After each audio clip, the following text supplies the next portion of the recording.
Welcome to The Deep Dive, the show that plunges into the most compelling corners of knowledge, all to make you the most well-informed person in any conversation. Glad to be diving in. Today, we're stepping into the shadowy, profound world of Samuel Beckett, the literary giant whose characters often feel like they're grappling with the unnamable, the ineffable, just the deepest recesses of their own tormented minds. Absolutely. That sense of inner struggle, it's palpable in his work. And have you ever wondered what hidden psychological depths might have influenced those masterpieces? What pushed his characters to such, existential edges? It's a question that really gets at the heart of his genius, I think. It absolutely does. His works speak to something fundamental, doesn't it? That human experience of inner conflict, of being perpetually at odds with yourself and the world. Yeah. It's a very specific kind of psychological landscape he creates, and it definitely raises compelling questions about his own journey, his own intellectual influences. And to really get Beckett, you kind of have to peek behind that curtain of his notorious privacy, right? You do, which isn't always easy. Well, that's exactly what we're attempting today. We're taking a deep dive into precisely that hidden dimension, and we're exploring a treasure trove of insights from a truly groundbreaking academic work. Which one is that? It's Dr. Reza Habibi's PhD thesis titled Samuel Beckett's Psychology Notes, The Psychoanalytic Origins of His Literary Arc. Ah, yes. A really seminal piece of work on this. Absolutely.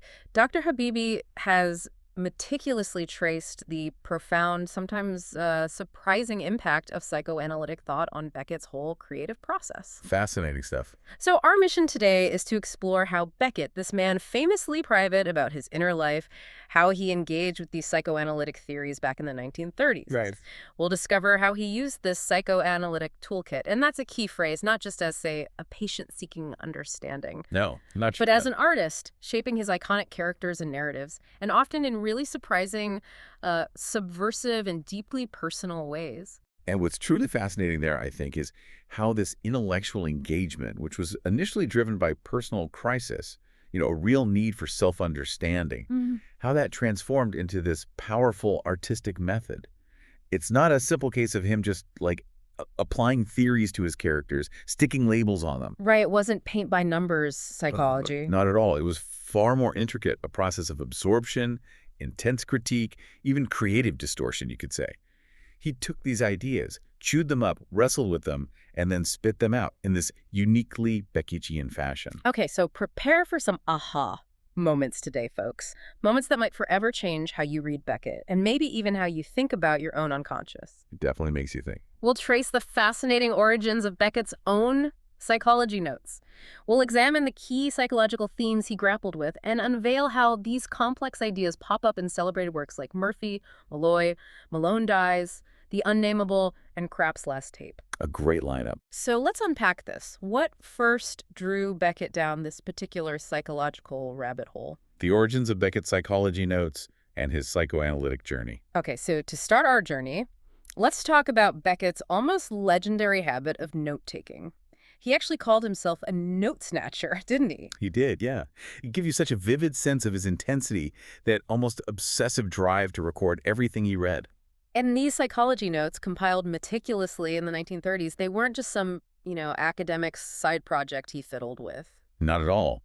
As Dr. Habibi's thesis makes abundantly clear, they became a foundational, ongoing resource, something Beckett drew upon throughout his entire career. Like building his own internal intellectual powerhouse, always ready for inspiration. Exactly, and it's crucial to understand how distinct these psychology notes were compared to his earlier stuff, his more haphazard collection. Like the dream and horoscope notebooks. Precisely. Those were more like personal scrapbooks, really. Yeah. Filled with interesting tidbits, nuggets of knowledge, as the scholar John Pilling puts it. Right. But the psychology notes marked a significant shift.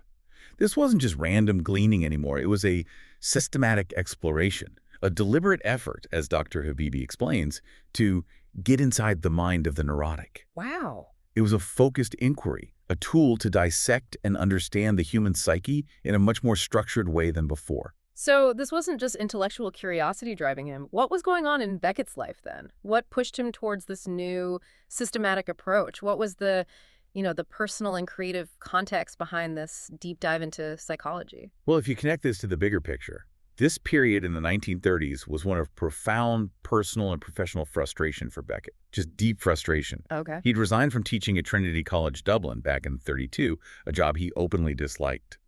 And he had this palpable scorn for Dublin itself, famously writing that Dublin is bloody. Right, I remember that quote. And this wasn't a period of easy creative flow for him, quite the opposite. John Pilling describes it as a creative impasse. An impasse. Yeah, where his verbal booty, all those earlier notes and readings, all that knowledge he'd accumulated, it actually threatened to strangle his creative voice. Wow, so too much information almost paralyzed him. It seems like it. He had so much raw material, so many ideas, but they weren't finding their artistic form yet.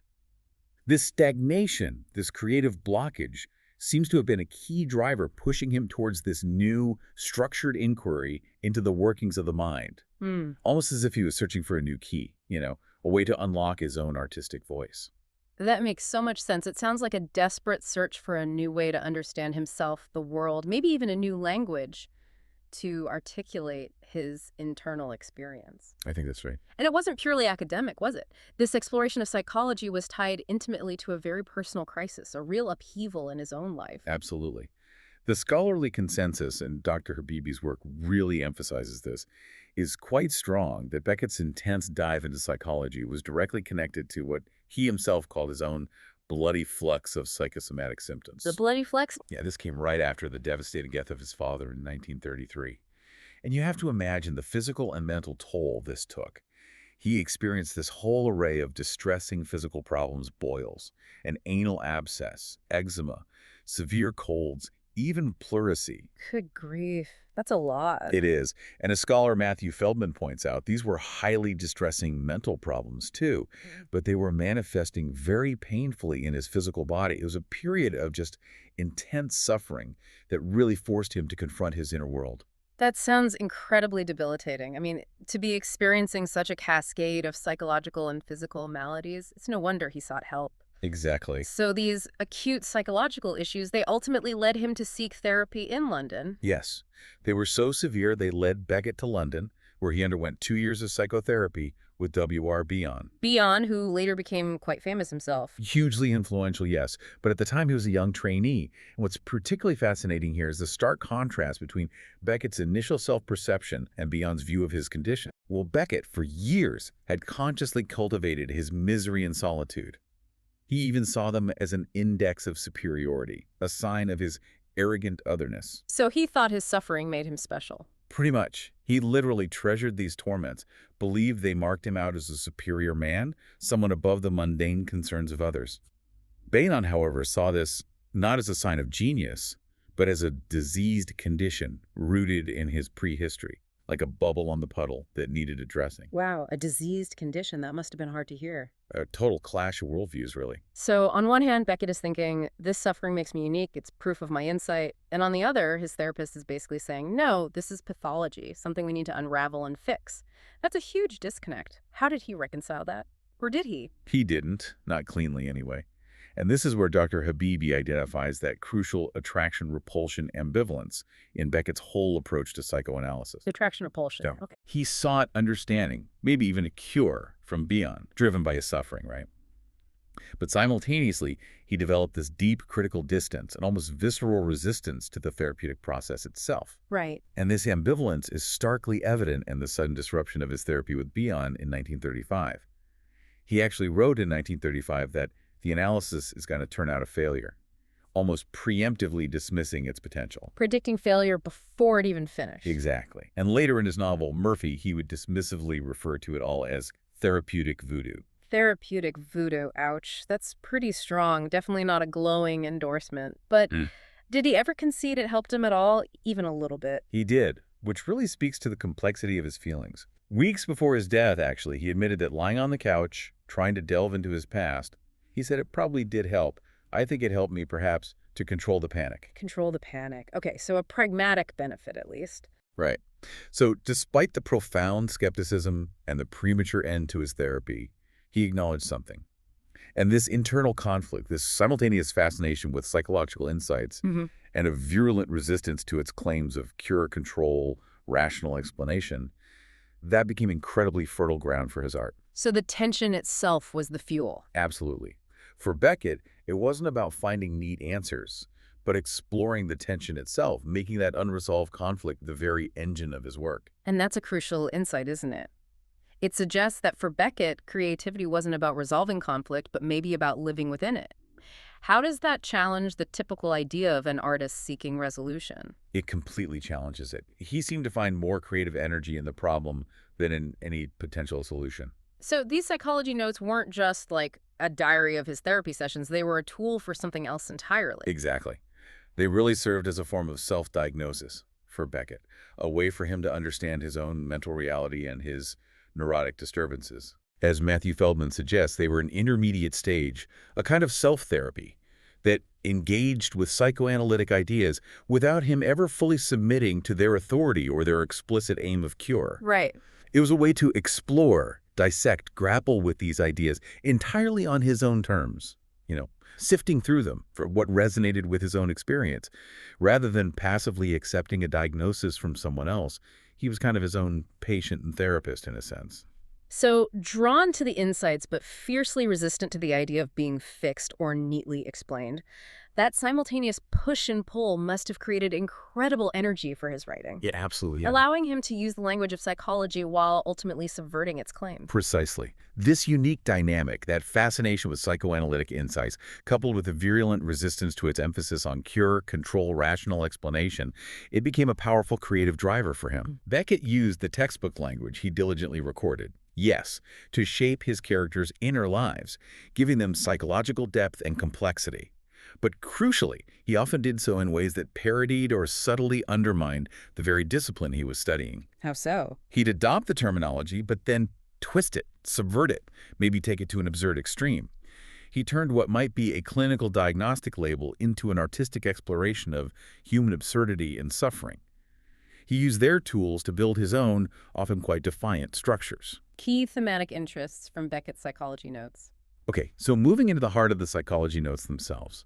One of the first things that really jumps out, and something Dr. Habibi highlights, is Beckett's profound interest in the fragmented self. Oh, definitely. He really explored this idea of an individual as internally conflicted, unstable, maybe even multiple, rather than some coherent, unified whole. How did psychoanalysis help him articulate that? Well, what's fascinating here is how Freud's tripartite psyche, the id, ego, and superego, provided a kind of formal psychological framework for this inherent fragmentation he was interested in. Right, the classic Freudian model. Exactly. And Beckett's notes meticulously outline these components. He understood the id, for instance, as the reservoir of instinctual cathexes seeking discharge. Basically, the raw, primal energies and desires demanding immediate satisfaction. The demanding toddler within. Sort of, yeah. The ego, on the other hand, is that part of the id modified by contact with the external world, acting as a mediator, but serving, as Freud put it, three harsh masters. The external world, the superego, and the id itself. A tough job. Definitely. And the superego, of course, is the internalized moral compass, the conscience.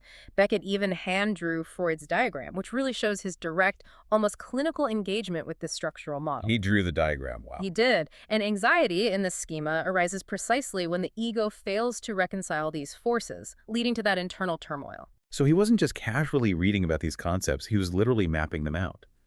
And how did this model of a perpetually conflicted self, how did that influence his literary characters, those famously fragmented beings? Oh, it became absolutely central to them. Their selves are consistently depicted not as stable entities that exist independently, but as a product of textual construction, as Fordham observes. Textual construction, Yeah. meaning they're made of words. In a way, yes. Think about it. His characters are often literally narrating themselves into being. And in doing so, they reveal their own internal contradictions, their divisions. Right, like Molloy or Malone writing their stories. Exactly. The act of writing for Beckett and his characters becomes this continuous, often agonizing process of deconstruction and reconstruction, a desperate attempt to define and redefine an elusive self that is always on the verge of breakdown or dissolution because of these internal conflicts. This idea of the self as a linguistic form to be manipulated or even renounced is directly linked to his engagement with Freud's ideas of a divided mind. That's a powerful idea. The self is a construction, constantly at war, constantly trying to articulate itself. Okay, let's delve deeper now into some of the more shall we say, primitive aspects of the psyche that fascinated him. Beckett really paid attention to infantile psychology, didn't he? How early experiences shape us. He certainly did. Beckett delved right into the developmental stages of childhood oral, excretory, genital, and how early disappointments or fixations in these crucial phases can profoundly impact adult psychology. Right. He specifically noted Corinne Stevens' concept that frustrated pleasure zones in infancy can lead to despair, rage, or later repression. Frustrated pleasure zones. Yeah. Stephen describes how children's intense cravings, say in areas like the mouth or the anus, if they're repeatedly disappointed, become their first enemies. These frustrations trigger intense emotional reactions that ultimately lead to these desires being pushed deep down into the unconscious, repressed. Okay. Can you give us some vivid examples of how this plays out in his literature? It sounds like it must fuel some pretty intense character traits. Oh, absolutely. Think of Molloy's deeply regressive search for his mother. It's a yearning that seems to stem from some primordial, unsatisfied need. Or consider Krapp's intense repression, which leads him, as an adult, to regress to early oral and anal developmental stages. For instance, Krapp's sucking gag, his literal, almost desperate sucking on a banana. Right, the banana. And the rage he directs at love objects, or even at himself, these are explicit manifestations of frustrated oral desires. Okay. Molloy, in a truly unsettling passage, even recounts his confusion of the slit in the bunghole in a woman, which hints at this profound regression to an undifferentiated primitive understanding of the body, a childlike lack of distinction. And the Unnamable's pervasive cloacal themes, his constant references to bodily waste and degradation, also resonate strongly with Otto Rank's work on the subject, which Beckett noted. As Corinne Stevens concluded, and Beckett carefully recorded this in his notes, normal life is a matter of more or less efficient repression. More or less efficient. Right. And Beckett's characters often live out the spectacular failure of that repression. They show us what happens when those early frustrations just can't be contained any longer. So these early childhood experiences aren't just background noise. They're actively shaping the adult character's neuroses, boiling up to the surface in pretty disturbing ways. Exactly. And speaking of neuroses, Beckett meticulously studied anxiety and its role in shaping neurotic character types. What did he focus on there? He was particularly interested in what psychoanalysts called obsessional neurosis. Drawing heavily from Ernest Jones, Beckett defined obsessional neurosis as a compulsion neurosis. Compulsion neurosis? Yeah, a condition marked by this undeniable, powerful feeling of mustness. His notes detail symptoms like Zwangshandelungen, compulsive actions, things like needing to avoid cracks in the pavement or repeated hand washing. Okay, the classic OCD-type behaviors. Right. And he also noted Zwangsvorstellungen, which are obsessive thoughts, ideas that just invade the mind despite the person's best efforts to stop them. These aren't just quirks. They are deep-seated psychological patterns driven by unconscious conflicts. That feeling of mustness that's so evocative, that internal pressure. And then there's the truly intriguing concept of crime emotive, motiveless crime. That sounds even more unsettling. What's that about? This raises a fascinating question, one that really twists our usual understanding of guilt and motive.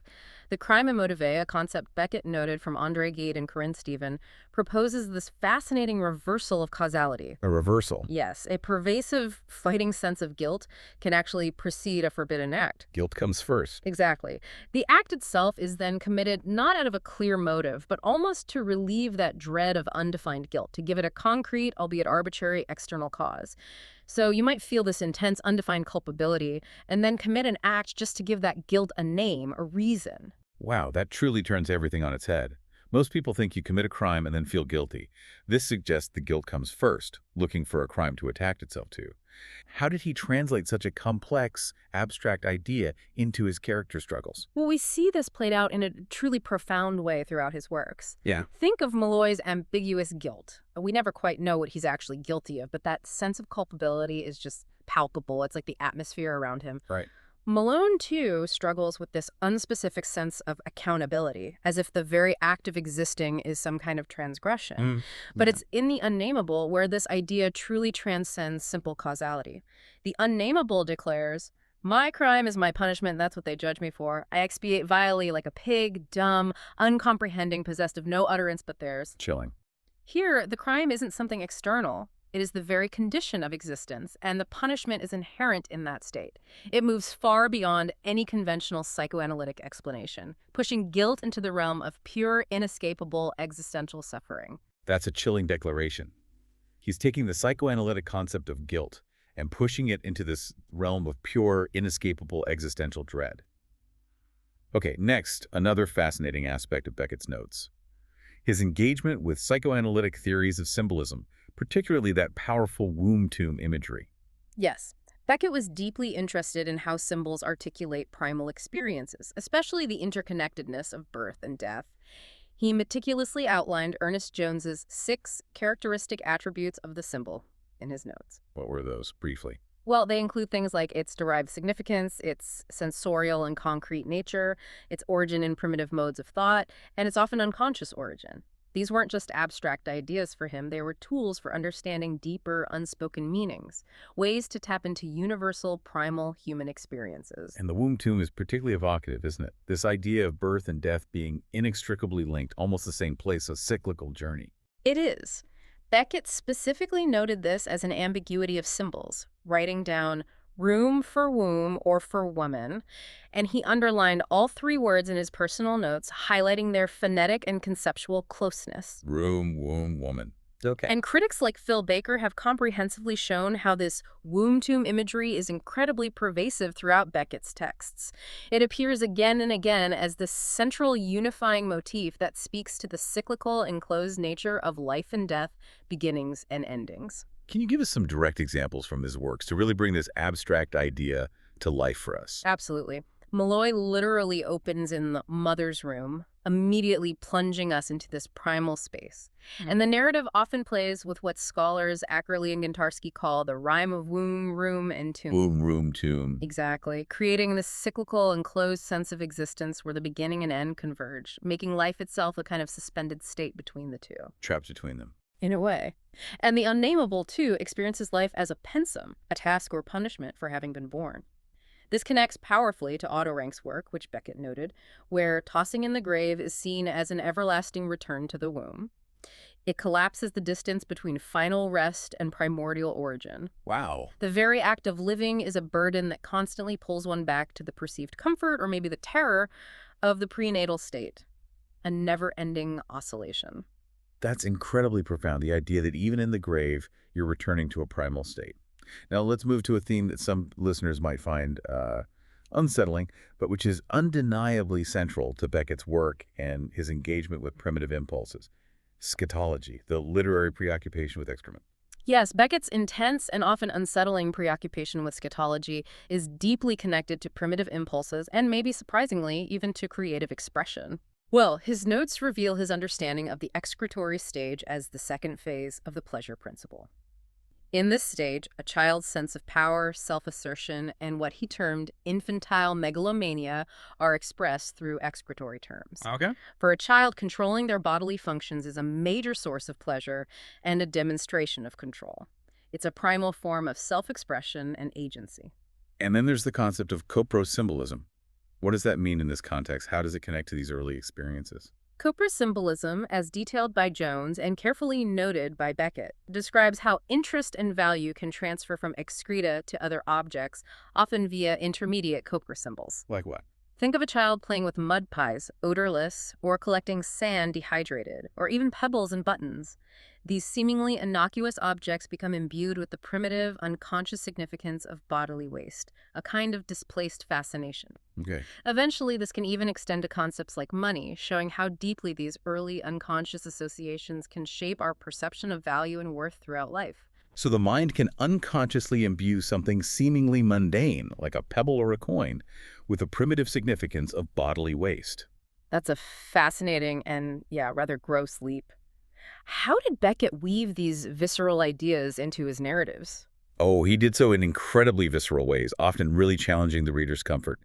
Think of Molloy's descriptions of his mother's incontinence, her niggardly wetted goat droppings, and that striking, disturbing image of her shrunken, hairy old face lit up. She was happy to smell me. This links the smell of ammonia, evocative of urine and feces, to maternal recognition. It creates this primal, almost animalistic bond that is both tender and profoundly unsettling. Right. Then there's Molloy's obsessive pebble-sucking ritual. While it seems like a methodical way to pass the time, it can be seen psychoanalytically as a displaced, autoerotic attempt to devour the environment. A regressive act to satisfy primitive oral cravings and maybe to bring external chaos under control by internalizing it. Devour the environment. And finally, consider Krapp's own name, implying Krapp. As Paul Stewart notes, this literally makes him a co-pro product, underscoring the deep, often humiliating connection between self, bodily functions, and the abject. Beckett is taking these raw, uncomfortable psychoanalytic concepts and embodying them directly in his characters and their world. Beckett's creative transformation, subverting psychoanalysis in his works. Okay, now we get to the really exciting part. How Beckett took these psychoanalytic ideas and transformed them, often subverting their original intent in his actual literary works. Let's begin with Murphy, his early novel, and his protagonist's peculiar withdrawal from the world. Right. Murphy's peculiar withdrawal into his own mind and his strange identification with the patients at the Magdalene Mental Mercy Seat, the MMM. This offers a really early example of Beckett's selective engagement. Okay. Murphy's mind, with its described 3 zones, light, half-light, dark, as scholars Ackerley and Gontarski note, was directly inspired by Carl Jung's diagram of the psyche. Jung, okay, not Freud there. Right, Jung in this specific instance, and Beckett uses this internally rich, almost sacred inner refuge to then parody psychoanalysis's stated goal. The goal to bridge the gulf, translate the sufferer from his own pernicious little private dung heap to the glorious world of discrete particles. Murphy rejects that translation. Completely. Murphy actively rejects this glorious world, preferring his own internal dung heap, his own messy inner cosmos. He's challenging the very notion of a cure or adjustment to reality, asserting the value of his own internal chaos. So he's creating an internal world that mirrors psychological models, but then actively choosing not to be cured by them. He's saying, my dung heap is actually quite wonderful, thank you very much. Pretty much, yes. And what about Murphy's pronounced narcissistic tendencies? How do those connect to the notes? That's where the famous epigraph comes in. Amor intellectualis quo Murphy se ipsum amat. Which means the intellectual love with which Murphy loves himself. It directly highlights his narcissistic leanings. And his profound affinity for Mr. Endon, a schizophrenic patient he sees as his mirror image, is particularly telling. Right.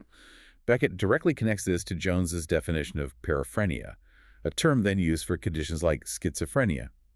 Jones described it as a withdrawal of emotional energy, the libido, from external objects, redirecting it back to the self, often accompanied by megalomania and extreme self-focus. And Murphy fits that bill. Murphy, in essence, embodies this extreme self-love and radical withdrawal. He prefers his own mental landscape to the external world. And there's also the fascinating, almost unsettling concept of gerontophilia that appears in Beckett's notes and is woven into Murphy, isn't there? Yes, Beckett noted Jones's concept of gerontophilia, meaning a special fondness for old people.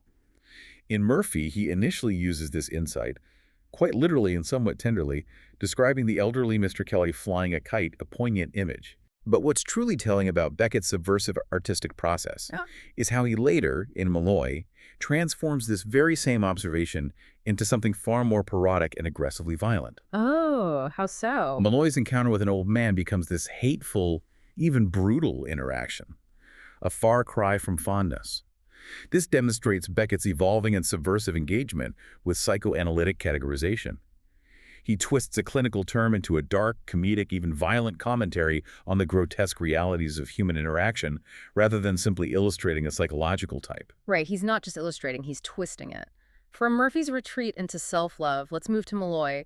His obsessive, almost pathological search for his mother is just fraught with conflicting feelings and a desperate struggle for control. How does psychoanalysis illuminate that tortured journey? Well, Molloy's journey provides a really rich canvas for exploring the psychoanalytic concept of introjection. Introjection. Yeah, where a child internalizes parents and their characteristics, making them part of their inner world. Molloy's act of transforming Ma into Mag, and stating that he did so to spat upon it, is a violent, almost physical rejection of the maternal breast, a primal aggression against the internalized mother figure. Wow. This echoes Otto Rank's ideas on the universal human syllable Ma, showing this deep-seated, conflicted relationship with the maternal, a desperate attempt to assert independence through symbolic violence. And there's an interesting psychoanalytic metaphor at play in Molloy's encounter with the charcoal burner, isn't there? One that directly critiques the very nature of therapy. Indeed. Molloy's encounter with the charcoal burner can be seen as a pointed metaphor for the psychoanalyst himself, or maybe the therapeutic process. Remember that Breuer's patient Anna O. famously dubbed psychoanalysis the talking cure or chimney sweeping, Right, chimney sweeping. a phrase Beckett noted.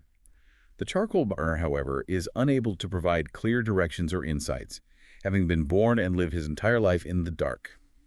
His confusion and profound lack of knowledge directly parody psychoanalysis's claims to absolute knowledge or definitive solutions. It suggests that some inner darkness, some fundamental human condition, cannot be simply swept away or illuminated by external expertise.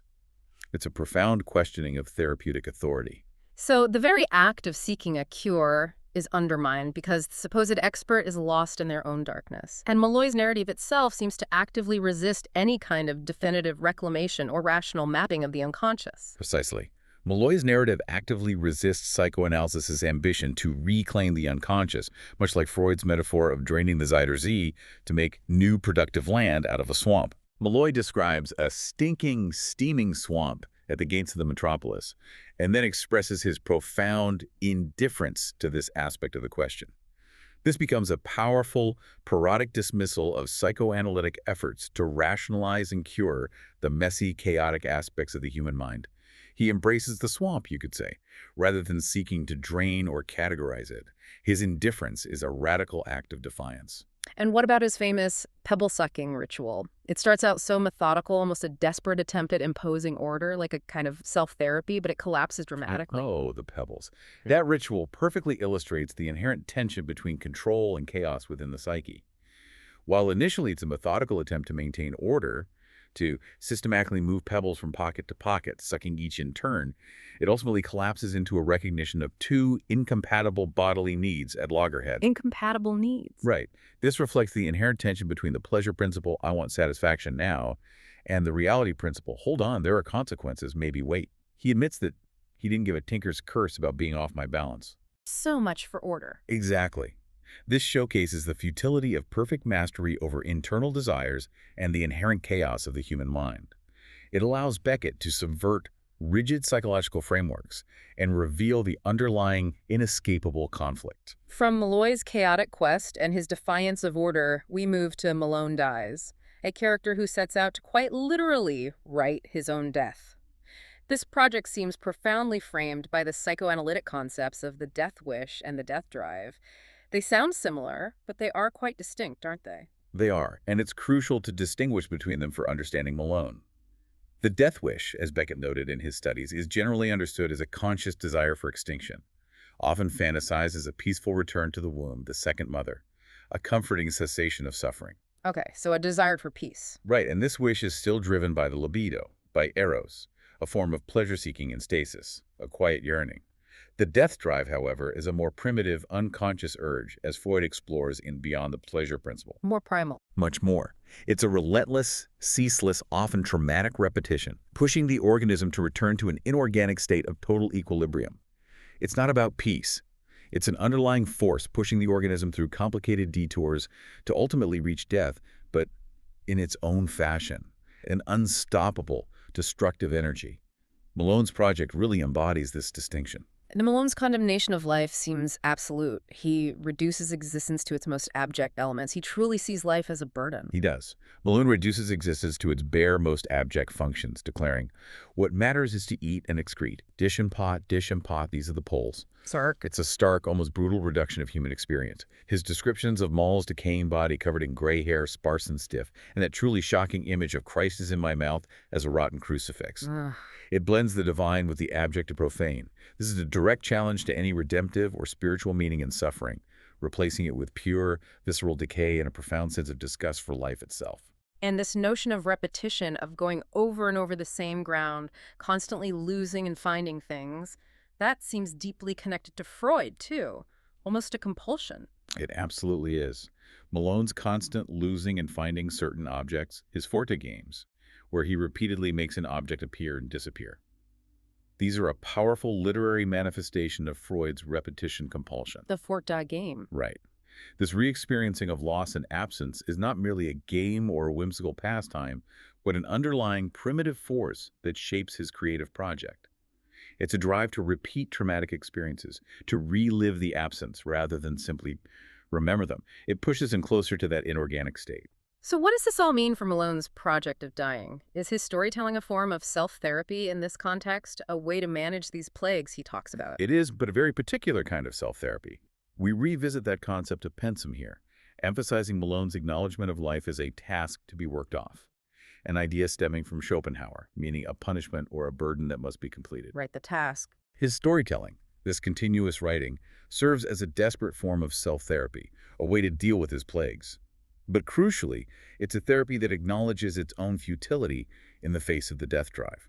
Ultimately, he seeks to write himself into silence, into an inorganic state beyond desire or suffering, where the burden of consciousness finally ends. Okay, next we arrive at the Unnamable, arguably Beckett's most radical work, where the central struggle seems to be the very unnamability of the voice itself and a fierce rebellion against definition or any kind of psychoanalytic cure. This is where Beckett's critique of psychoanalysis, and indeed of any system attempting to categorize human experience, becomes most explicit and defiant. The voice in the Unnamable demonstrates this fierce, almost violent resistance to be reduced to a specimen. Don't label me. Exactly. To being labeled or understood by external frameworks, it proclaims, my crime is my punishment. That's what they judge me for. I expiate vilely, like a pig, dumb, uncomprehending, possessed of no utterance but theirs. And in a deeply ironic, almost grotesque passage, the voice describes hope that one day on my windpipe, a nice little abscess will form, bubbling with the blessed pus of reason. The blessed pus of reason. Its imagery of a nice little abscess and fistulae bubbling with the blessed pus of reason powerfully symbolizes a deliberate refusal of any draining operation or push towards rational control. Instead, it embraces abjection, the degraded, the repulsive, as a necessary condition for its own creative production, for its very existence. It's a defiant rejection of being cured or made comprehensible. That's incredibly vivid and disturbing imagery, and its declared dungeon setting where this unnamable voice resides, that also seems incredibly significant in this context, doesn't it? Almost a chosen confinement. It absolutely does. The Unnamable's declared dungeon setting connects directly to Beckett's own self-analysis and his creative transformation of neurotic fantasies. This dungeon is presented not as a pathological symptom to be cured, but as a deliberate creative space. A creative space. Yes, a mode of radical resistance against the pressures of adjustment to reality. As scholar Finn Fordham argues, too great a sense of self-consciousness or adjustment can actually obstruct authentic textual production. Beckett, through the Unnamable, finds profound creative liberation in this confined, abject space, embracing its darkness rather than seeking escape or conventional understanding. It's a space of pure, unadulterated consciousness. And the Unnamable's language itself becomes a tool for this rebellion, particularly in its shocking scatological diatribes, which truly push the boundaries of literature. Absolutely. The Unnamable's astonishing diatribe, I'll let down my trousers and shit stories on them. Be born, dear friends. Be born, enter my arse. You'll just love my colic pains. It won't take long. I've the bloody flux. It's a direct scatological denunciation of textbook psychoanalytic language and its attempts to impose order or explanation. This explicit, violent, colloquial birth twists the very concept of creation into an act of profound abjection, a refusal to conform to any clean, rational, or redemptive narrative. It's a raw, defiant explosion of language, an assertion that truth might be found not in refinement, but in the most degraded and primal acts. Okay, finally, let's turn to Krapp's last tape. A profoundly intimate and often painful play where Krapp appears as the quintessential Beckettian hoarder of life's fragments. His entire existence seems like a repetition compulsion enacted through his relationship with his tape recorder. Krapp's relationship with his tape recorder is indeed central to his being. Beckett's own notes for the 1969 Schiller theater production reveal he conceived the tape recorder as a masturbatory agent. A masturbatory agent? Yes, and a companion of his solitude. An autoerotic activity deeply linked to his isolation and self-sufficiency. His anger and tenderness towards the object highlight this intense, almost fetishistic bond. It suggests the recorder isn't just a tool, but an extension of his own tormented psyche, a substitute for genuine human connection. So his whole being seems to revolve around this machine and his past recordings, just replaying moments over and over. And in doing so, he manifests classic anal character traits, doesn't he? It's all there in his behavior. He certainly does. Krapp vividly embodies Ernest Jones's cardinal triad of anal erotic character traits. Orderliness, parsimony, and obstinacy, Eigensen. Orderliness, parsimony, obstinacy. Exactly. His chronic constipation, a symptom Jones directly linked to early childhood fixations on retention, is mirrored in his hoarding. His irritable outbursts, his feverishly forward manipulation of the tape, and his extreme self-willedness, his obstinacy, all fit this psychological profile perfectly. He's a man locked in a regressive struggle for control, clinging to his past, his possessions, and his bodily functions with an almost desperate grip. And the play is just rife with scatological wordplay, sometimes quite subtle, sometimes overt, really tying into those themes of excretion and retention. That's right. Consider Krapp's childish pleasure in prolonging the word spool. Spool, yeah. This sound play, as Sue Wilson notes, is a sonic echo of postponing, excreting stool. It highlights his fixation on retention and delay. His meticulous ledger, his treasured tapes, even his own appearance, the dirty boots, the rags, unkempt hair, they become co-pro objects and co-pro products. Okay. Filled with what Beckett himself famously called word shit. His obsession with recording, storing, and organizing his past is a profound form of retaining and playing with these symbolic excretions. His life itself becomes a collection of discarded, yet precious remnants. So, despite all this meticulous recording and replaying, this endless rumination on his past, is he able to achieve any kind of sublimation or resolution for his desires? Does this elaborate ritual actually lead him anywhere? Not really, no.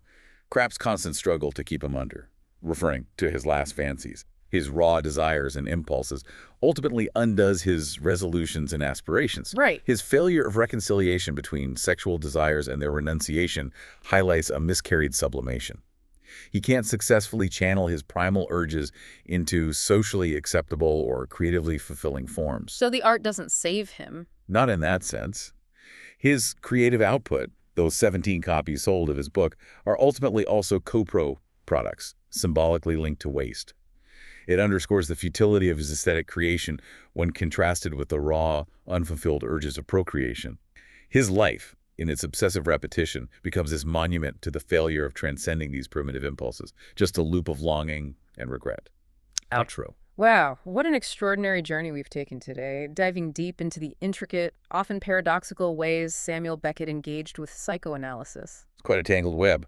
From his intensely personal struggles that led him to therapy with Bion to the meticulous psychology notes he compiled, we've seen how these theories became not just a framework for understanding, but a profound, albeit transmuted, wellspring for his unparalleled literary creations. And our understanding here has been significantly deepened, of course, by Dr. Reza Habibi's comprehensive PhD thesis, Samuel Beckett Psychology Notes, the psychoanalytic origins of his literary art. Really essential reading for anyone interested in this. Absolutely.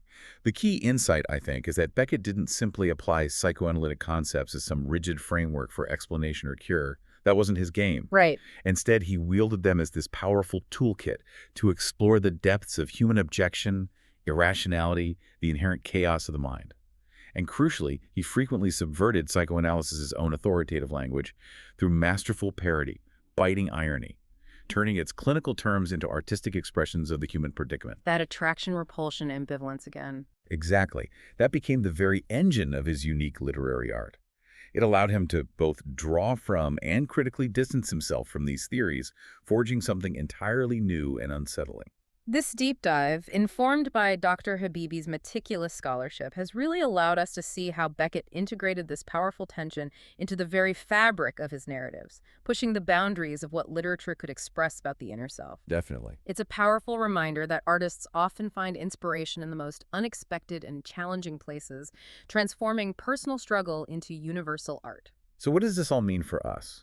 As readers, as individuals navigating our own inner worlds, when an artist like Beckett actively embraces the unnamable, the messy, the chaotic, the fundamentally irrational, and finds profound creative liberation in the very aspects of human experience that society and even psychotherapy often seek to cure or control. Yeah, what does it mean? How does that challenge our own inherent desire for order, for clear explanations, for tidy resolutions in our inner lives? It suggests, maybe, that some aspects of our unconscious aren't meant to be fully drained or reclaimed, but rather explored in all their messy, chaotic, and often unsettling glory, and that there might be profound, even liberating power in confronting that unruliness, rather than trying to suppress it all the time. A truly provocative thought to leave us with. Thank you for joining us on this deep dive. We hope it's giving you a whole new lens through which to view Beckett's extraordinary world and perhaps even your own.